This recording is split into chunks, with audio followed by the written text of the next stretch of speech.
조계종 학승으로 이름을 날렸던 남편 도년스님과 된장 명상센터를 세우려 했던 그녀의 꿈. 서울대 음대 기악과 출신 첼리스트 도안녀.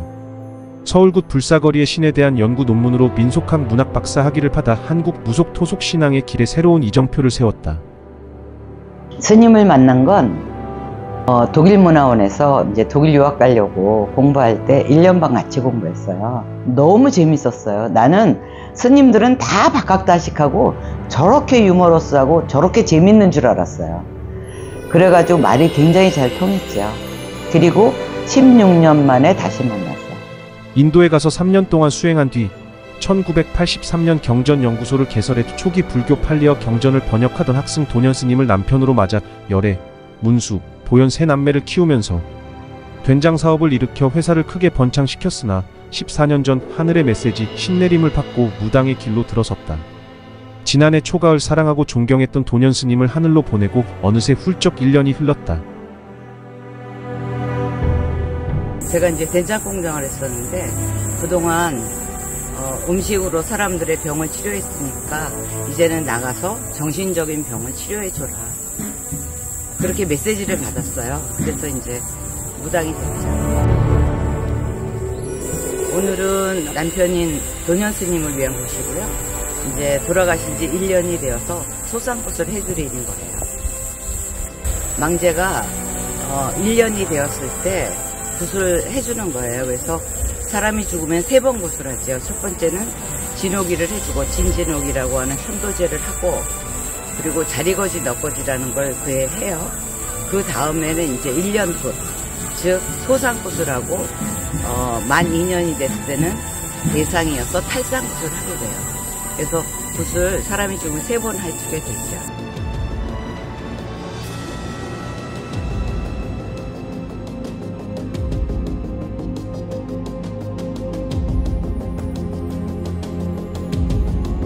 무당은 한 10년이 돼야 한 발자국을 뛸까 말까 하다 그래요.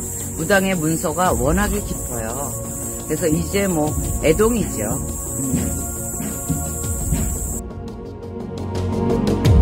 이 신의 세계가 굉장히 깊어요. 그래서 이제 정말 눈꽃만큼 아는 것 같아요. 근데 이상 선생님 지금 벌써 50년이 더 넘으신 분이시거든요. 신 받으신 지. 기도를 할 때는 무당들은 나라를 위한 기도를 해야 된다. 국태민안 시와 연풍을 꼭 쳐들어야 된다. 그렇게 말씀하시고요. 저번에 코로나가 터졌을 때도 전국을 돌면서 기도하라 그래서 제가 전국을 돌면서 코로나가 빨리 없어지게 해달라고, 사람들이 모두 건강하게 해달라고 기도를 했었죠. 그런 거 보면 굉장히 나라를 위한 생각을 많이 하시는 분이세요.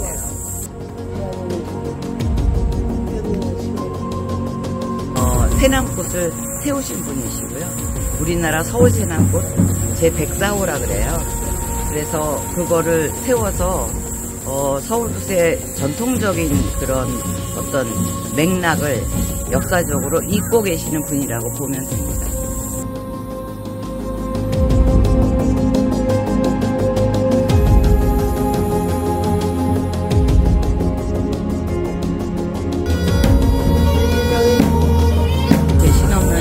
인간문화재 이상 선생님이 계시고요.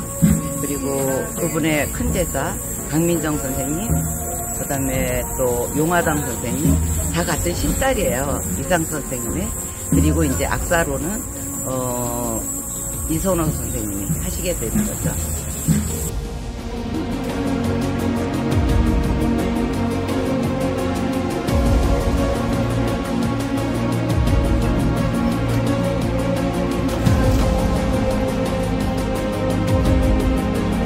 장사방이라고 하는 굿당이 굉장히 역사가 깊어요.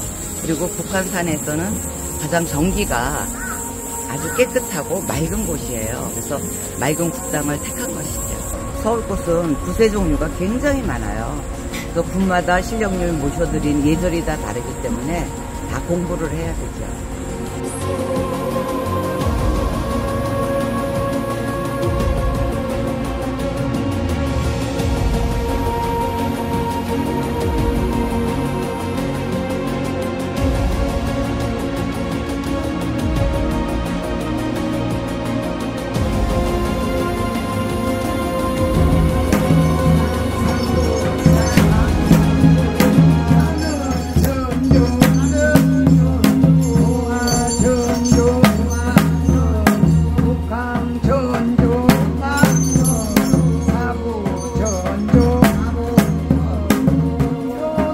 처음에 결혼할 때는 내가 뭔가 당신의 서원을 위해서 나는 뒷바라지를 해주겠다라고 들어왔기 때문에 나는 정말 최선을 다했다고 생각을 해요. 그래서 후회나 아쉬움 같은 건 없는데 1993년도에 강원도를 들어왔어요. 그래서 이제 시집을 온 거죠. 강원도로. 그러다가 2010년도에 무당이 돼서 서울에 가서 11년 있다가 남편이 너무 편찮으셔서 그래서 이 집을 좋아하셨어요. 그래서 마지막을 여기서 요양을 해야 되겠다. 그래가지고 서울을 접고 다시 들어왔죠. 그래서 남편이 임종을 이 집에서 하셨고 그리고 이제 여기서 이제 살아야 되겠다라고 생각을 했어요. 왜냐하면 여기에 있는 일대의 땅이 여기서 이 물을 먹고 기도를 하면 도인이 나온다는 땅이에요. 애들아빠 도년 스님께서는 인도를 2000km를 맨발로 걸으셨죠. 그래서 거기서 서원을 하신 게 내가 한국에 돌아가면 산스크리트 부처님 당시의 언어를 아주 쉽게 모든 사람이 이해할 수 있는 언어로 번역하겠다는 서원을 가지고 한국에 83년도에 돌아와서 돌아가실 때까지 번역을 하셨죠. 그래서 이렇게 대장경이 많은 거고요. 그래서 저는 된장을 열심히 팔아서 대장어 번역하는 사업을 도왔죠. 이 방은 제가 모시는 신령님들이 계신 곳이에요. 그래서 12신령님이 계시고요. 그리고 아침마다 기도하고 또 자지에 기도를 하는데 여기에 있는 또 촛불들은 우리 신도님들이세요. 그래서 그들의 각자의 염원들을 제가 기도해 주지요.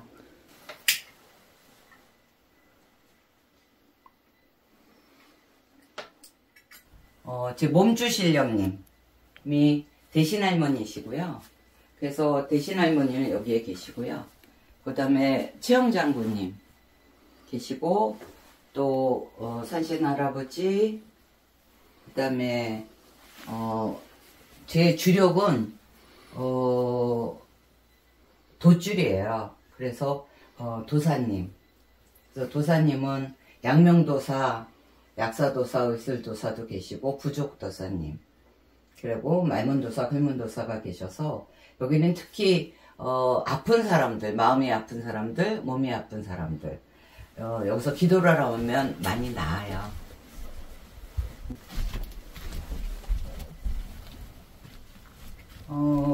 여기는 이제 점사를 보는 곳이에요. 그래서 신도님들이 오시면 서울에서도 거의 매일 오시거든요. 그럼 여기서 이제 점사를 보지요. 1대1로 보고 그리고 또 마음이 아픈 사람은 마음을 또 위로해주고 몸이 아픈 사람은 병이 낫기를 기도해주고 부채하고 방울이 있어요. 그래서 이제 항상 들지는 않아요. 점사 볼 때. 그런데 어떤 분은 부채가 들고 싶은 분이 있어요. 그러면 이렇게 부채를 들고 이제 이걸 흔들면 물어볼 때 이렇게 이제 방울을 흔들면서 물어보기도 하고 그러죠. 그래서 이제 이렇게 엽전을 이렇게 던져보면 여기에 내용이 있어요. 그 사람의 내용이 이렇게 그림이 보여요. 그 다음에 이제 시험을 볼 때 합격을 하겠다든지 안 하겠다든지 이런 거를 물어볼 때는 이제 이거를 쓰기도 하고 동전을 쓰기도 하고 그렇지 않으면 쌀점을 보기도 해요. 뭐가 굉장히 궁금할 때는 오방기를 뽑혀서 그 사람의 있는 상황을 여쭤보기도 하고 그러니까 여러 가지 방편을 쓰고 있죠. 그거는 이제 사람에 따라서 뭐를 써야 되겠다라는 것이 느낌으로 와요. 그럴 때는 이제 그 느낌대로 하죠. 자살할 사람하고 이혼할 사람을 참 많이 건졌어요. 근데 자살할 사람들을 대부분을 보면 그 사람이 가지고 있는 재주가 있어요. 근데 그 재주를 몰랐던 거예요. 다른 방향으로 가고 있었던 거죠. 이 사람이 이런 거를 하면 굉장히 잘할 텐데 자기가 잘하고 있는 것이 무엇인지를 몰랐기 때문에 그래서 실패를 계속 했던 거죠. 그래서 그런 거를 알려줬을 때 이제 그런 것을 깨닫고 가서 한 3년 뒤에 선생님 이렇게 성공했어요. 그러고서 이제 선물 가지고 오죠. 그때 굉장히 보람이 있고, 그 다음에 진호기를 했을 때, 진호기라고 하는 것은 천도제예요. 근데 보통 망자가 돌아가실 때 하고 싶은 말을 못하고 돌아가시는 경우가 참 많아요. 그런데 천도제를 하면 무당이 망자를 몸에다 실어요. 그래서 그때 못했던 말을 전해줘요. 그때 정말 보람이 있어요. 그러면 서로 답답했던 것을 풀고, 또 한이 있는 것이 있으면 한을 풀고, 그리고 평정을 찾죠. 그래서 평화를 찾는다고 하는 것이 정말 무속이 하는 일 중에서 어떤 위안을 주는 것, 이거로는 나는 최고의 종교라고 생각해요.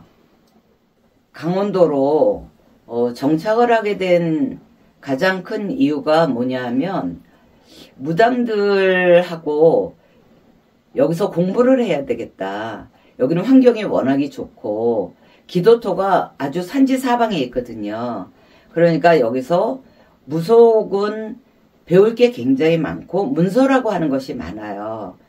그래서 문서도 배우고 기도도 같이 하고, 그리고 춤도 배우고, 그래서 작은 인원이 모여서 일주일 정도씩 같이 공부를 해보니까 굉장히 효과적이에요. 그래서 그런 공부를 여기서 같이 했으면 좋겠다. 이게 제 소망이고, 그래서 정말 여기서 공부를 해서 품위 있는 무당이 되었으면 좋겠다. 아침마다 여기서 이렇게 기도하고요. 자시의 기도를 해요.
기도하는 게 좋아, 나는.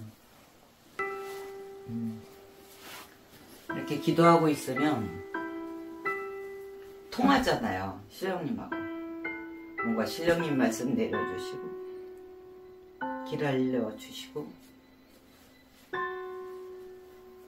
그리고 신령님은 미리미리 예비를 하시는 것 같아요. 그래서 아주 적시에 그 일을 할 수 있도록 마련해 주시는 게 정말 너무 신기하고 너무 감사하고 그래요. 그리고 내가 할 수 있는 만큼만 요구하시는 것 같아요. 그 이상을 바라시지는 않는 것 같아요. 그래서 그런 것들이 저는 너무너무 감사해요. 그래서 제가 목숨을 다해서 진짜 기도하고 또 산기도 다니고 그러는데 할 수 있는 만큼 난 그게 너무너무 감사해요. 막 무리하지 않는 거. 그러니까 제가 물론 최선을 다하지만 정말 목숨 바쳐 하지만 그 범위 내에서, 그리고 꼭 기도를 가면 화답을 주세요. 그러니까 신령님하고 대화할 수 있다는 게 정말 큰 복인 것 같아요. 그리고 이렇게 늙어서 내가 나만의 시간을 갖고 기도할 수 있는 것, 명상할 수 있는 것, 신령님하고 대화할 수 있는 것, 이거는 축복이라고 생각해요.